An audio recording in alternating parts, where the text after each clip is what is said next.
A very spell-heavy opener, so we will have to see how that works out.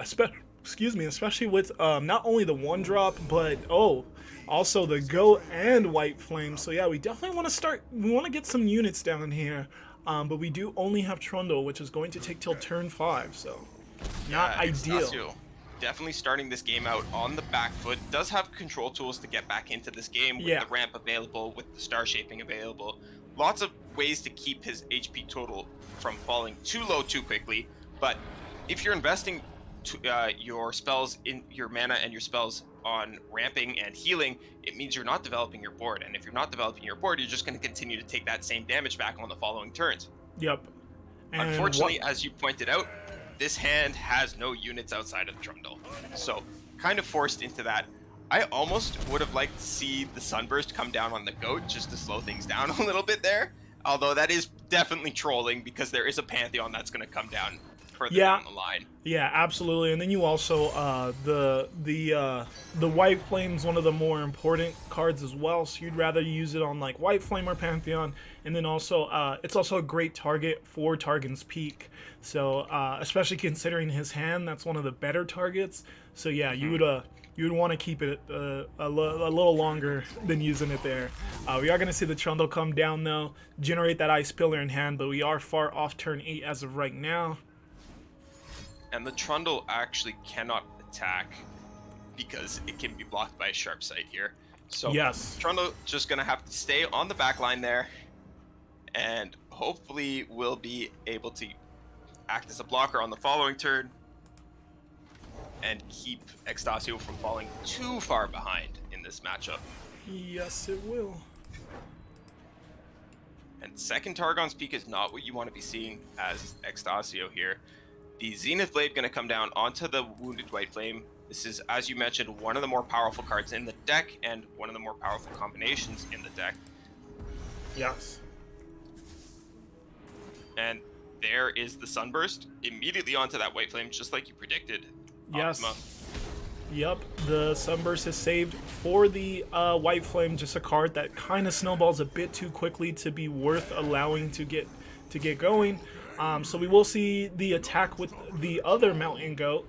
And knowing that Sari is tapped out of mana, sexTacio knows he can actually block this fearsome overwhelm unit and just get that health back on Trundle because of Regenerator and save a lot more health than he would have otherwise. And now with the Blighted Ravine actually also takes out that card, but we will probably see a gem or something spent there to keep it alive, and we see that immediately. Yeah, and yeah, you just can't afford to let that go so quickly. Yeah, especially after White Flame was already taken out. Got to keep this other Overwhelm unit that you've already put a lot of resources into alive. With no Pantheon in hand, this is your win condition at the moment. We did talk a bit about it earlier. This deck kind of suffers from the lack of units sometimes, and it really does try to go tall rather than wide. So if it does end up getting removed, you are in a very bad spot. Sorry, going to do everything in his power to keep it alive and available. Yeah, which is very fair. We do also see the Concerted Strike on his end, so there is a chance we see that onto Trundle, but that may be met with some freeze, since you see the Three Sisters. Was considering just using it probably to get some extra gems, I would assume, but instead decides to respect the fact that Three Sisters is potentially available to sexTacio with that 4 mana. Yeah. So Blighted Ravine will take out both goats, deal 2 damage to this remaining Saga Seeker. We are going to see another Zenith Blade be cashed in, maybe not. Yeah, sorry, just considering if he wants to give sexTacio the opportunity to play the Ice Pillar. Oh yeah, very fair. And decide that, yeah, it is in fact worth it for me. If I don't get this down, I'm not going to be threatening enough damage. So we're going to go ahead and do what we can here. Yeah, and as we see, even though that Sari had quite a lot of units early on, this Freljord, it just does a good job of kind of coming back through that healing, and then especially with cards like Bride of Ravine, being able to just remove everything. Any like round buffs do not get around Blighted Ravine, which allows it to be such an impactful card, considering it happens at the beginning of next turn, so there's not a lot of interaction for it. And yeah, that's made it to where Sari now has just one unit, and there's a level Trundle on sexTacio's side, so things kind of are looking a lot better for sexTacio now. They certainly are. Sorry needs to start finding some tools to enable him to actually close out this game. Something like the Cataclysm would be helpful. The Pantheon itself, of course, probably the things he wants to see the most. And is just going to opt to take out this pillar. This will let him protect his Saga Seeker on the following turn. Yes, absolutely.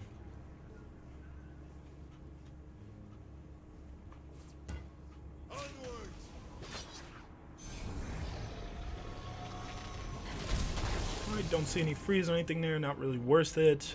The pillar already leveled Trundle, which was all that was really important here. Nothing else matters too much here. Yeah, you're not really sweating needing the vulnerable to attack into that. So yeah. Dragon's Clutch used just to pick out some of those, just to draw some of those big dragons, and the Infinite Mind Splitter is perhaps one of the best dragons in this matchup for sexTacio. Of course, we do see that the Blinded Mystic is available from the side of Sari to counter that if it comes down, but that stun is uncontestable, basically. It's not a skill, so it doesn't go on the stack, so there's no way to interact with it outside of removing the unit or silencing it. Yeah, and we do see now that sexTacio did tap under Three Sisters mana, and I'm not sure he plays Fast Freeze in this deck, so there was a chance we could have seen like a Concerted Strike there. And that could have spelled trouble, because this is exactly what I was thinking, that the Targon's Peak could have maybe not hit anything impactful, and then you just don't have any units, but he does have the mana for Fill Rush and did get that top deck. Huge turn here, and yeah, this can potentially be game winning. Yeah, this should probably close out the game for sexTacio. 10 elusive damage is going to be able to be blocked by the Sharp Sights or this Concerted Strike, of course. But outside of this, he is still going to be facing down this Trundle. Perhaps I'm speaking too soon.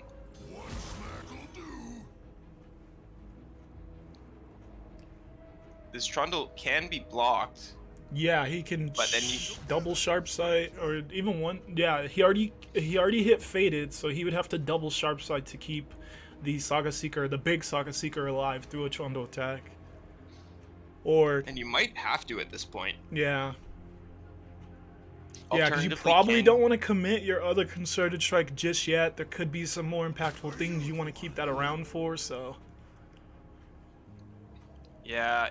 Sorry, just debating how he wants to play this turn out. Does opt to go for the Sharp Sight, at least one of them. Will we see the second? We probably see the second. Just too many too many resources have been put into this card to allow it to go down. He knows that sexTacio's tapped out, so there's also no punish for going for this play. But he's really dwindling on resources now, committing both of those. And that card wasn't really doing much either way for him right now, Sharp Sight, so not the worst card to have to commit to. So the Blinded Mystic is going to come down here just to buff up and create another attacker. Second peak comes down, and I imagine we'll see an open attack from Sari with the Bastion pre-committed onto the 10-2 and the Gem pre-committed on the 3-4. Yeah, cards like Pantheon shows up. Finally. We do have freeze still, though. And he is now at 7 out of 5. So he's going to get 7 keywords on top of the 2 that he already has. Yeah. And, yeah, sexTacio not getting the more impactful hits off of the Targon's Peak, as he did just get the Catalyst of Eons hit, which both of them hit the same target? Yeah. That is so unlucky. Yeah. sexTacio has been abandoned by the peak, forsaken, tossed off. Oh, we do see out. Scout. That's that's exactly what you want to see if you are Sorry, Scout. No quick attack, but does have elusive, lifesteal, regeneration, tough, and fury, as well as augment. So, and the peak hit the bastion, so everything is still available here to sexTacio. Yes, it is.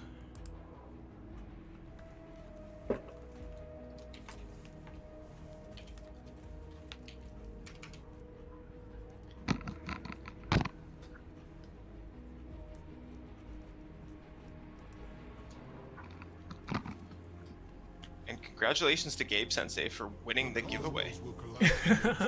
Even though apparently it was rigged. It's always rigged. We'll run another as we get into hopefully a game 3 in this set. If we do only get to game 2, we'll run it after that one. So definitely make sure to stick around for the rest. And you guys are going to hear this delayed, but either way, hopefully you'll at least still hear it. Yeah, really interesting turn here. We do just see the Zoe played out. Yeah, and I would love to see this Bastion pre-committed onto the Pantheon here. Opts not to use the Scout attack. Sorry. Yeah, why no Scout attack?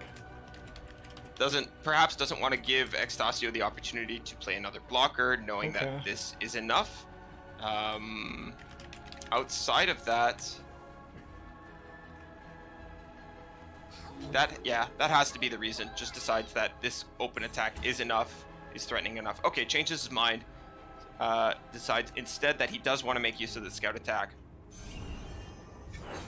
And we will probably see something come out as a response here.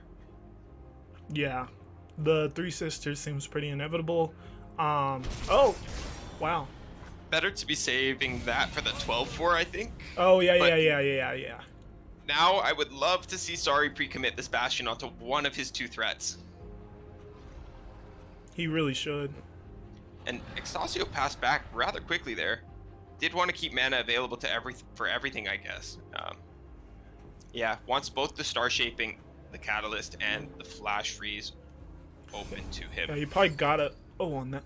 There's the Bastion pre-commit. Sorry knows that this is in his best interest, and I love to see it. I wonder why not the 12-4. Expected it to trade with Asol. Okay. And yeah, actually, I just still like that. Still, I guess pushes like it. He would then have to trade the Asol, which is still probably in your best interest to see that. Hmm. Yeah, I don't know. I think I then like the Pantheon gets frozen, I guess, and you're pushing less guaranteed. Fair. Star Shaping comes out. We see Supernova, the Destroyer, and the Immortal Fire. Maybe Supernova.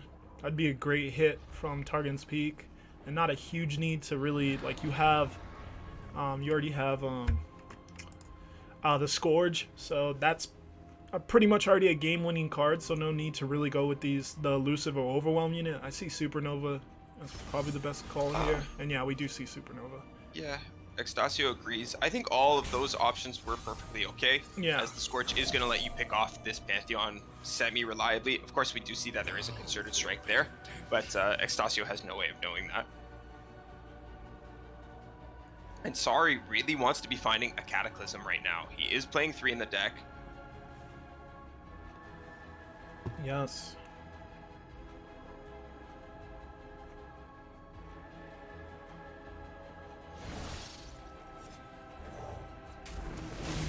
sexTacio is indeed putting on a show with this Targon's Peak list. And does that go for landmarks? It does for 3 damage on all other units this time. Wants to knock the spell shield off, and I like this play a lot.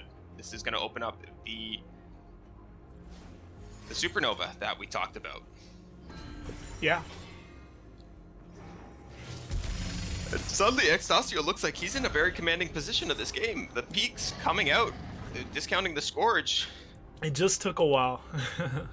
It did indeed, but he's gonna get there now. Yeah, this is over. Very well played by sexTacio to keep himself in this game and delay Sorry's win.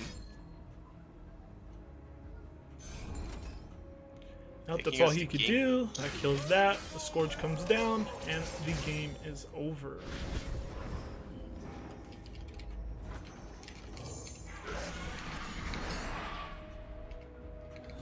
So Targan's Peak, who would have thought Targan's Peak getting a win, not only making it to finals, but then getting the first win of the best of 3 in finals. Poros showing up for sexTacio, so the bans did come through as I predicted. Yeah, Sorry, absolutely. opting to run it back with the mono Pantheon list. I think this list suffers a little bit into the Poros compared to the Shyvana one. Agreed. The Shyvana one does very, very well into these Poros, having access to Confront and other options like that are super good for it, allowing you to pick off the chumpy one-cost units before they get buffed up. Yeah, and the Shyvana, once leveled, she also gets the ability to just start really interacting with the board. So yeah, definitely would have been better off here having that Shyvana. But as we alluded to, Sorry is not an NA based player, so he probably did not have the gems to be able to create those that champion Shyvana that he would probably want in this matchup for sure. We'll have to see how it plays out. Should still be really interesting, and it's really cool to at least see the card that everyone was complaining about, Iceborne Pros, to actually see it here in finals. Yeah, it is super cool to see that. I wonder if we'll see the time trick come out here just to make use of the Forge Worker on the block. Yeah. Need clearance, pal.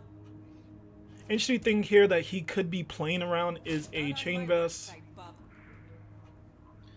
Yeah, I don't know how much you want to respect that, though. Yeah, there exactly. are 3 in the deck, and if he's using it on the GOAT, it sucks, Probably in your but favor. a little bit better than it being used on the White Flame, I think. Yeah. Just something to keep in mind. Probably see the arc. Oh, okay, we see our first Daring Poro get grabbed off the time trick. Wants to pick that up so he can go ahead and play the Iceborne Legacy on it on the following turn. Is going to go ahead and wait for sexTacio, or for Sorry to tap out of mana. We'll probably see it played now. It does not opt to play it this turn. Instead, going to just pass one more time. Second Poro picked up. Wants to give Sorry the opportunity to spend mana on this turn, so that way there's possibly no sharp sight available to him on the block.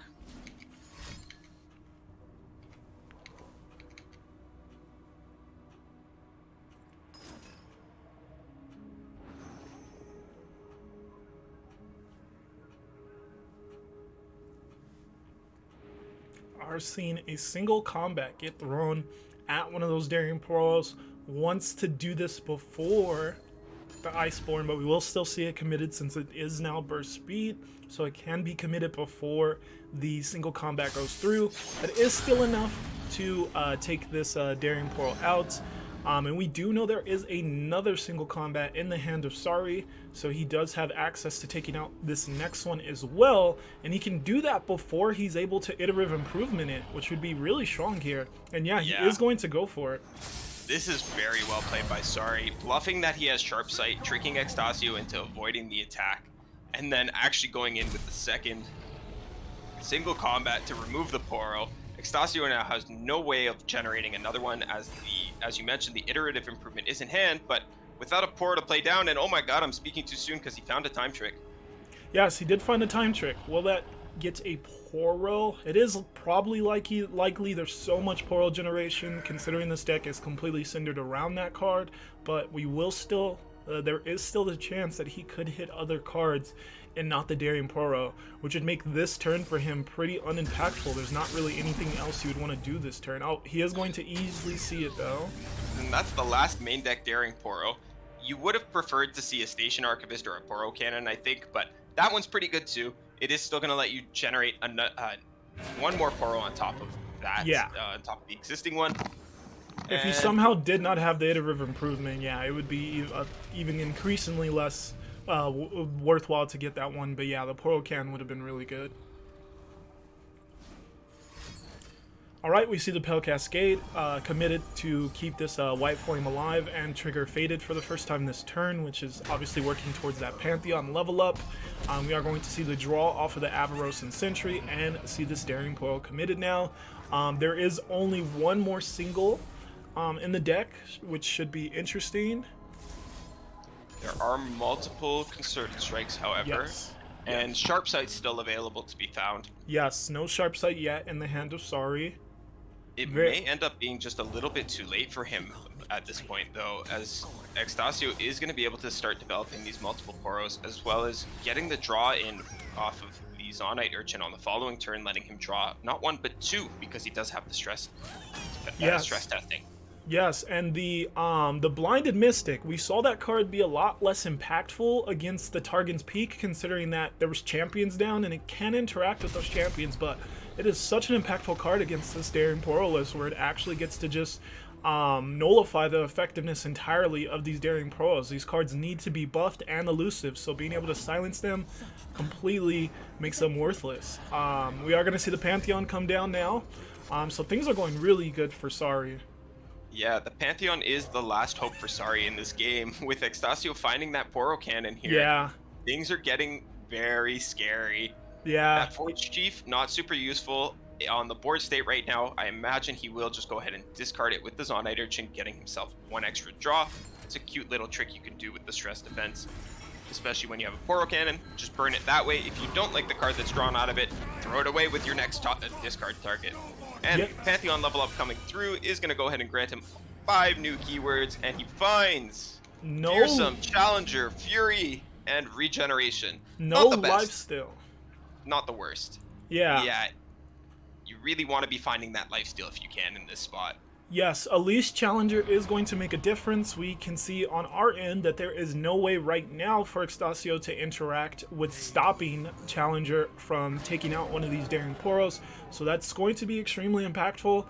12 damage coming from White Flame on top of the other attackers too will have to be blocked. Thankfully, he does have the useless Poro to block that with it not having Overwhelm at this moment.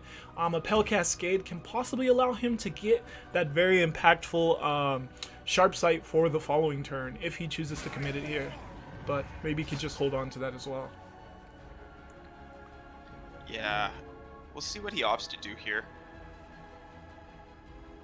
He's going to go ahead and try and remove one of those Poros. Definitely something you need to be doing, as they are currently presenting lethal threat to you.